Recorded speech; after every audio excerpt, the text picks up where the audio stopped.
This interview is for information only and should not be considered as investment advice or a recommendation to buy shares in the company featured. Welcome to this Stock Box interview.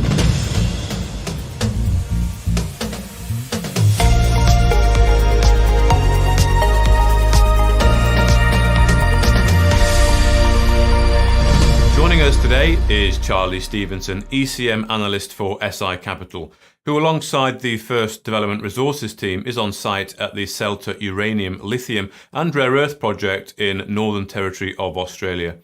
Welcome, Charlie. Great to be speaking to you and a long way from your usual location. How are you doing? Yeah, hi Mark. Great to chat with you. And it's fantastic to be out of the office and back in the bush, in the outback, getting to look at some rocks, and quite a lovely day as it is. Well, investors will be very interested, I'm sure, to see that you are on site with the FDR team. What is the principal reason for your visit? So I'm out here doing some due diligence for SI Capital. I'll be writing a note at the end of this on the project. But yeah, mostly it's due diligence, understanding the risks, the opportunities, what to be looking out for over the coming months and potentially years for FDR on these prospects that they're developing. So yeah, that's what I'm out to. Okay, well that's interesting that the brokers do that due diligence on behalf of their clients. But having spent some time now at Selta, what part of this site visit has made the strongest impression on you so far? So I think my biggest insight into having been here is actually how well developed and how accessible the project area is. We've been staying in a roadhouse not too far down the road. The road in and access has been fantastic to the project area. And as I'm sure you'll see on some of the videos and photos from the prospect area, it's lovely and green. The weather's fantastic for doing outdoor work. So from a explorer, a geologist who's going to be on the ground doing the work, this is just the environment you want to be in. Not the harsh environment I would have thought of. And also the outcrops as well. They're right here. It's great exposure, being able to see structures, pegmatite, some of the granites here. It's going to give the team a great bit of knowledge moving forward. Well, it's always good to see you getting excited about rock, Charlie. And of course, the Selta project covers a vast area and has a significant number of targets. As an analyst, how do you see FDR being able to develop all of these in parallel? Can a junior do this, or do they have to secure joint venture partners? Talking about joint venture partners is probably a little bit too early here. Like I said, the project here is still very early stage, so there's a lot of low-cost, low-risk exploration work that can be done. Everything from local geophysical surveys to soil sampling. This is stuff that certainly the team can handle and con real value, de-risking targets, identifying drill targets. That kind of work is certainly something that the FDR team will be wanting to do. And then project ranking is going to be the next step after that. So at that point, potentially, yes, that could be something that the team might want to consider.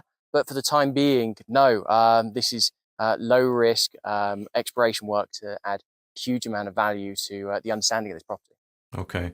Now, one of the more interesting developments in recent times at Selta has been the confirmation of the presence of lithium pegmatite geology. Are you able to explain what you might look for on site to support this? And have you seen anything on site to evidence this?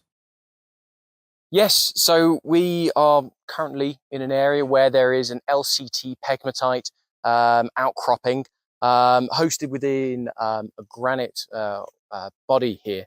So yes, there certainly is.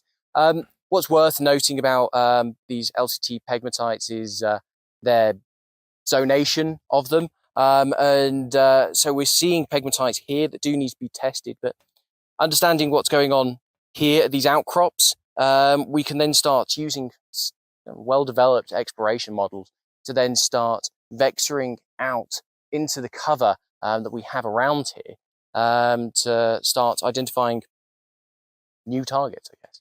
And now that you've spent some time with the FDR team, what impression have you got from them, and how are you feeling with their strategy and the project package that they have assembled? Yes, they certainly have. The property here is fantastic, and when you start looking at the rest of Australia, there's certainly distinct clumps of areas which have had land pasture been picked up and work's been done on.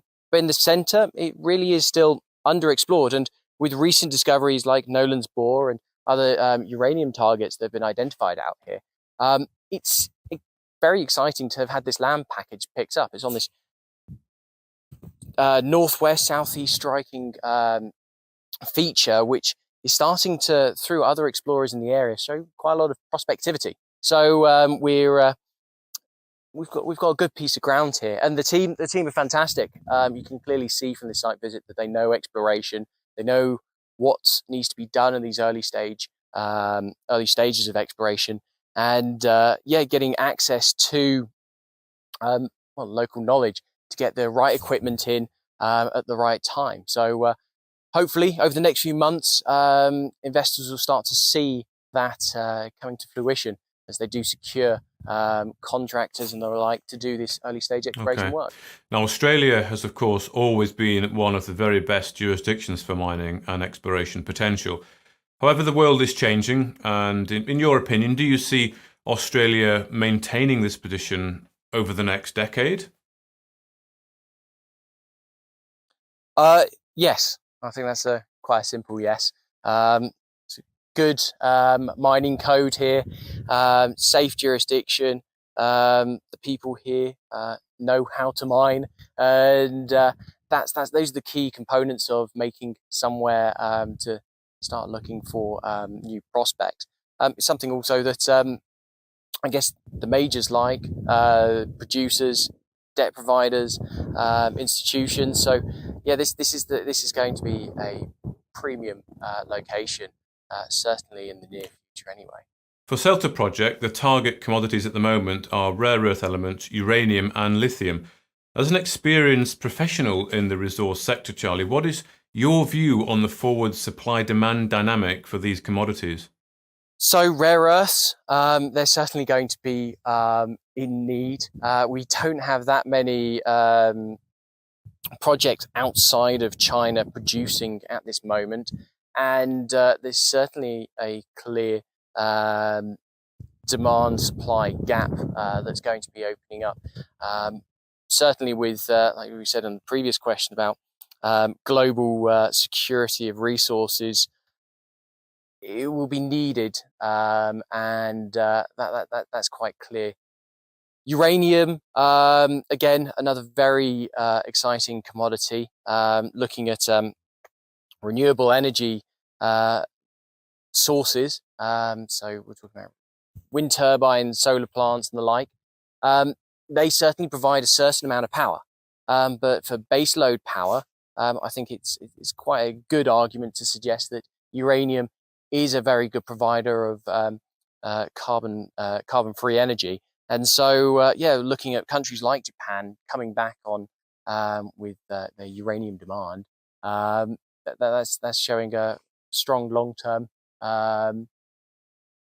demand for that. And then again, lithium. I think we all know that the growing demand for batteries and the lithium supply curve is great. So it's looking for good quality lithium, really, and potentially here in a safe jurisdiction could be the place to find that. Okay, well, thank you very much for your time. Charlie Stephenson, ECM analyst for SI Capital, and I'm sure those following the FDR story are looking forward to seeing more from you. Where are you going to next? And if possible, can we look to talk from site again? No, certainly. Thank you for having me on. We're going to be heading off to the Patterson next, so it'd be great to catch up then. Thank you, Charlie. If you enjoyed this interview, then give us a thumbs up, a like or a retweet. Subscribe to us on YouTube or follow us on Twitter and hit that notification bell to be the first to know when we release new content. There's loads of great content on our website too, across all our programs at stockboxmedia.com. Thank you for watching.